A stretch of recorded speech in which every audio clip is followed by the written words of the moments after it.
Hello dear students, welcome to VPSU online classes. How are you all? Hope you all are well. I am your physics teacher Kuldeep sir. Today I will teach you chapter 3 numerical. बेटा आज मैं आपको इस video में chapter 3 के question solve कराऊंगा. इसके पहले वाले वीडियो में आपको कंप्लीट यानी चैप्टर 3 को कंप्लीट कर दिया गया था.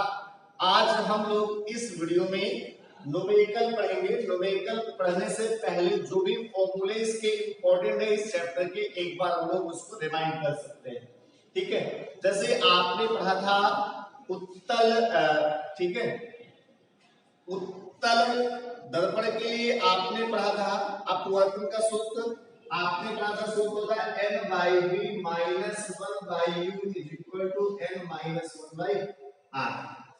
आपने पढ़ा था उत्तल और अवतल दोनों के लिए बेटा ये सेम होता है.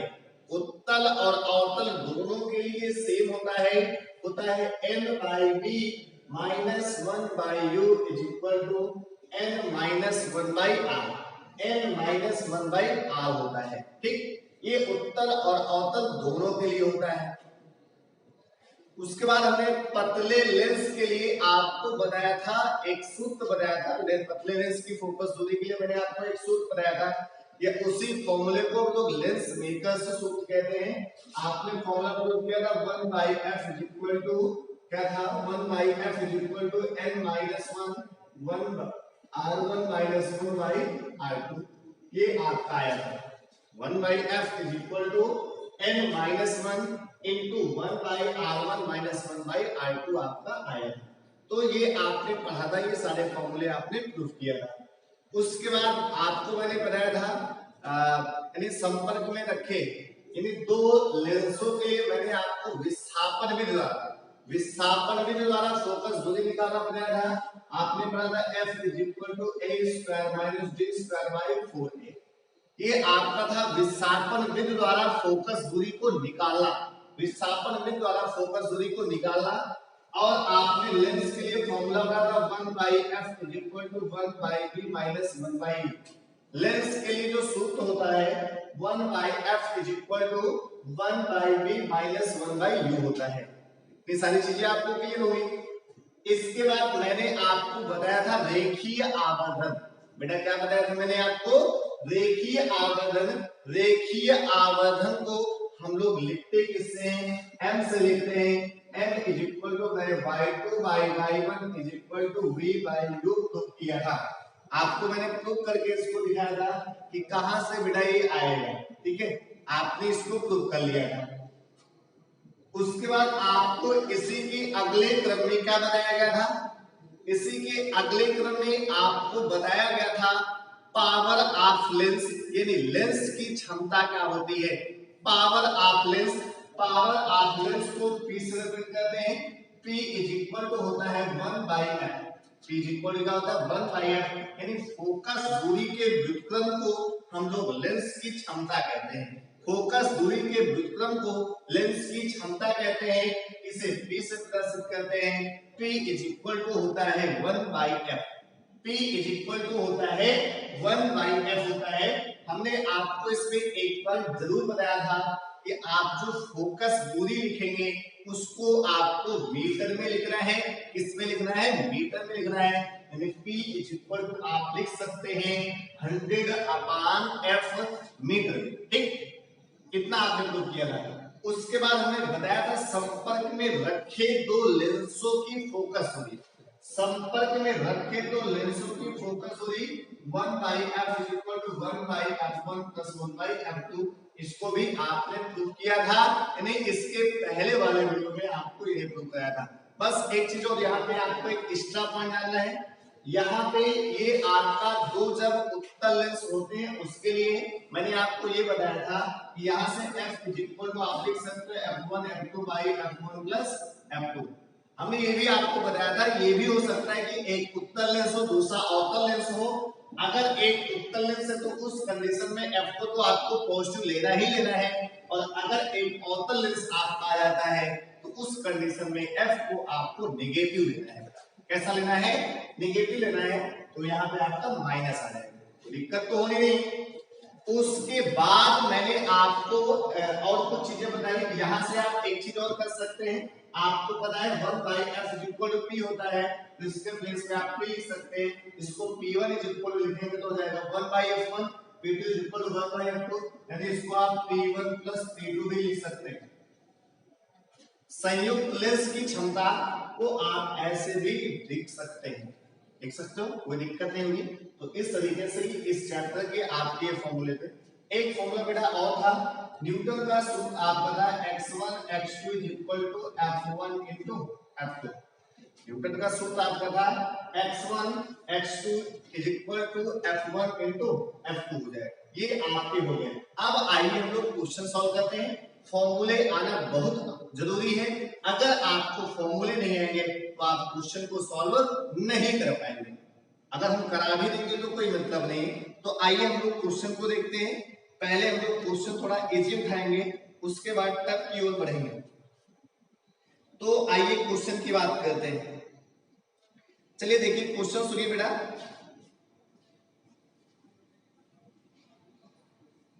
पहले हम लोग आसान क्वेश्चन उठाते हैं, उसके बाद टफ की ओर धीरे धीरे बढ़ेंगे। आइए देखते हैं। जैसे आपका पहला क्वेश्चन है, पहला क्वेश्चन हम लोग देखेंगे। कहा गया है एक लेंस जिसकी क्षमता +2 डायोप्टर है, एक लेंस जिसकी क्षमता +2 डायोप्टर है, ठीक है, -1 डायोप्टर वाले क्षमता वाले दूसरे लेंस के साथ युग्म बनाता है। युग्म की तुल्य फोकस दूरी कितनी होगी? युग्म की तुल्य फोकस दूरी कितनी होगी?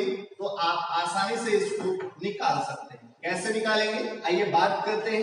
कहा गया एक लेंस जिसकी क्षमता, ठीक है, कितनी है? 2 डायोप्टर है, यानी आप यहां से कह सकते हैं P1 की जो वैल्यू है +2 डायोप्टर है।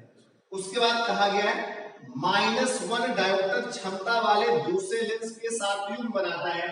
अब हमने आपको बताया था अगर वैल्यू नेगेटिव होती है तो अवतल लेंस की होगी, यानी आपको P2 की जो वैल्यू दी है -1 डायोप्टर दी है। अगर आप यहां से P बराबर निकालेंगे हो जाएगा P1 P2, यानी आपका हो जाएगा 2 डायोप्टर -1 डायोप्टर, यानी आपका जो आएगा वो 1 डायोप्टर आएगा। मैंने आपको फॉर्मूला बताया था P होता है 1/f, ये आपका मीटर में लिखना रहता है, लेकिन वैल्यू आपको ज्यादातर सेंटीमीटर में ली रहती है, तो इसको हम लोग लिख लेते हैं यानी 1000 अपॉन किसमें लिख लेते हैं? 1000 अपॉन f लिख लेते हैं।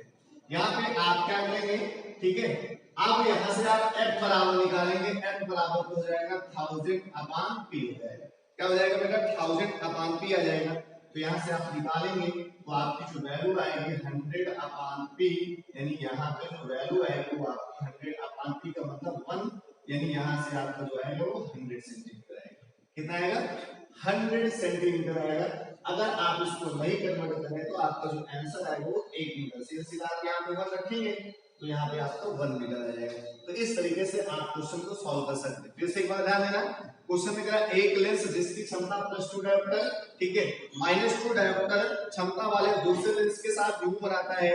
युग्म की तुल्य फोकस दूरी कितनी होगी? आपको P1 और P2 की वैल्यू दी गई थी, आपको फॉर्मूला पता है P P1 P2 होता है। आप वैल्यू रखेंगे 1 आएगा, उसके बाद ये फॉर्मूला पता है, इसमें आपको प्रोडक्ट करना है। आइए नेक्स्ट क्वेश्चन देखते हैं। सेकंड क्वेश्चन देखते हैं हम लोग। आइए बात करते हैं सेकंड क्वेश्चन की। सेकंड क्वेश्चन है क्या आपका? आइए देखते हैं। क्वेश्चन नंबर 2 देख रहे हैं, सुनिए क्वेश्चन। दो उत्तल लेंस जिनमें प्रत्येक की फोकस दूरी 20 सेंटीमीटर है, दो उत्तल लेंस जिनमें प्रत्येक की फोकस दूरी 20 सेंटीमीटर है, संपर्क में रखे हैं। संयुक्त लेंस की क्षमता की गणना कीजिए। संयुक्त लेंस की क्षमता की गणना कीजिए। अब इसको आप बहुत ही आसानी से कर सकते हैं, कोई भी दिक्कत नहीं होनी चाहिए। आइए हम लोग देखते हैं कैसे इसको करेंगे। देखिए कहा गया है दो उत्तल लेंस जिनमें प्रत्येक की फोकस दूरी 20 सेंटीमीटर है। f1 और f2 की वैल्यू सेम है 20 सेंटीमीटर। सेंटीमीटर इसको आप मीटर में कन्वर्ट करेंगे। आपको पता है formula 1/f is equal to होता है 1/f1 प्लस 1/f2 एक होता है। आप यहां से क्या करेंगे, हो जाएगा 1/20 प्लस 1/20, यानी 1/20 1/20 का मतलब यहाँ पे आपका 20 एलसीएम है, तो आपका हो जाएगा 2/20 कट करेंगे आपका बचेगा 1/10, यानी 1/f की वैल्यू 1/10 है, तो यहाँ से जो f की वैल्यू आएगी आपकी 10 सेंटीमीटर आएगी। कितनी आएगी? 10 सेंटीमीटर आएगी। आपको पता है कि P इक्वल होता है 1/f मीटर में, या आप इसको लिख सकते हो 100/f। अब आप यहाँ पे रखेंगे तो जाएगा 100/f की वैल्यू 10 रखेंगे, यहाँ से तो आएगा आपका 10 डायोप्टर आएगी, यानी P की जो वैल्यू आ जाएगी आपकी 10 डायोप्टर आ जाएगी। कितनी आएगी बेटा? 10 डायोप्टर आएगी। आप ऐसे क्वेश्चन को सॉल्व कर सकते हैं। ठीक, आइए नेक्स्ट क्वेश्चन देखते हैं। नेक्स्ट क्वेश्चन को आपको ध्यान देना है, सुनना है आसानी से एकदम। अगर आपने क्वेश्चन को अच्छे से सुन लिया है तो आप क्वेश्चन को बहुत ही आसानी से सॉल्व कर सकते हैं। तो आइए तो क्वेश्चन नंबर 3 देखते हैं, सुनना ध्यान से। कहा गया 12 सेंटीमीटर फोकस दूरी वाले एक उत्तल लेंस को 36 सेंटीमीटर फोकस दूरी के एक अवतल लेंस के संपर्क में रखा गया है। इस संयुक्त लेंस से 27 सेंटीमीटर की दूरी पर रखी वस्तु के प्रतिबिंब की प्रकृति, स्थिति तथा आवर्धन ज्ञात कीजिए। ध्यान देना, फिर से क्या कह रहा है? कह रहा 12 सेंटीमीटर फोकस दूरी के एक उत्तल लेंस को, यानी जो आपकी पहले फोकस दूरी दी गई वो आपको 12 सेंटीमीटर दी गई। उसके बाद दूसरी कंडीशन में क्या कह रहा है? कह रहा है उत्तल लेंस को 36 सेंटीमीटर फोकस दूरी के एक अवतल लेंस के संपर्क में रखा जाता है, यानी जो आपकी f2 की वैल्यू है वो आपकी 36 सेंटीमीटर है। उसके बाद क्या कह रहा है? इस संयुक्त लेंस से 27 सेंटीमीटर की दूरी पर रखी वस्तु, यानी आपकी जो u की वैल्यू दी गई -27 सेंटीमीटर दी गई। कितनी दी गई? -27 सेंटीमीटर दी गई है। अब यहां से आपको v की वैल्यू निकालना है। किसकी वैल्यू निकालना है? v की वैल्यू निकालना है, और इसकी आपको आवर्धन भी बताना है। आप इसको बहुत ही आसानी से कर सकते हैं, बस आपको ध्यान देना है। आपको फॉर्मूला पता है 1/f equal to 1/f1 plus 1/f2 होता है। मैंने आपको एक पॉइंट बताया था कि अगर एक अवतल लेंस है, दूसरा उत्तल लेंस है, यानी पहला आपका उत्तल दूसरा अवतल है, उस कंडीशन में f2 को आपको माइनस में लेना पड़ेगा, यानी यहां से आपकी जो वैल्यू आएगी 1/12 प्लस 1/-36 आएगी। अब यहाँ पे एलसीएम लेने के लिए आप इसको 3 से क्या करोगे? मल्टीप्लाई करोगे, 12×36 हो जाएगा, यानी यहाँ पे आपका जो आएगा 3 - 1/36 यानी 2/36। इसको आप कन्वर्ट करेंगे, आएगा 1/80। ठीक, यहाँ से आप f निकालेंगे, आपका आएगा 18 सेंटीमीटर। f आप निकालेंगे, आपका आएगा 18 सेंटीमीटर। कितना आएगा? 18। अब यहां से आपको निकालना है, करके निकाला तो 1/f = 1/v - 1/u हो जाएगा। यहां पे आप रखेंगे v की वैल्यू आपको निकालना है। आप यहां से अगर 1/v बराबर निकालेंगे तो आपका आएगा 1/f + 1/u। अब इसको आप सॉल्व करेंगे, f की वैल्यू आपको 18 दी ही गई है, प्लस 1/u की वैल्यू आपको बताओ कितना बेटा दी गई है? -27 दी गई। अब इसको आपको सॉल्व करना है, ये आपकी जिम्मेदारी है कि इसको हम कैसे सॉल्व करें। आप सॉल्व करें, इसको कैसे सॉल्व करेंगे? अब यहां से आप बताइए एलसीएम कितना आएगा?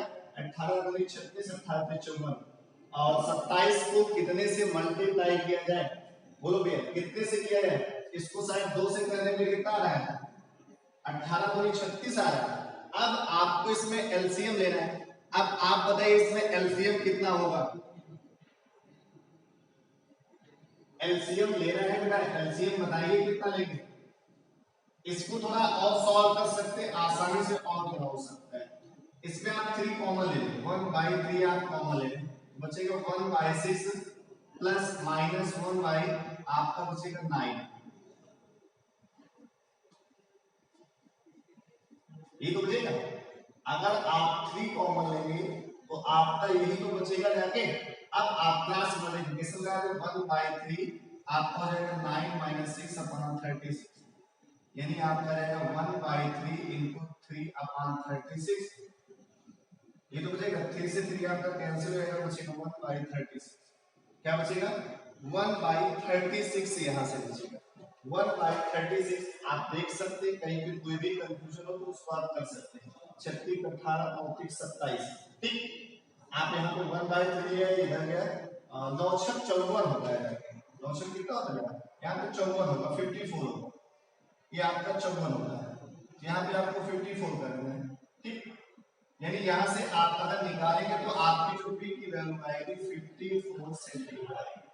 अब आपको पता है हम लोग बात करें उत्तल लेंस की, तो उत्तल लेंस के लिए वास्तविक बनेगा और कैसा बनेगा, उल्टा बनेगा। वास्तविक बनेगा और उल्टा बनेगा। अब अगर भी आपको निकालना तो m इज इक्वल टू, आपको पता है v बाई u होता है, v की वैल्यू 54, u की वैल्यू 27।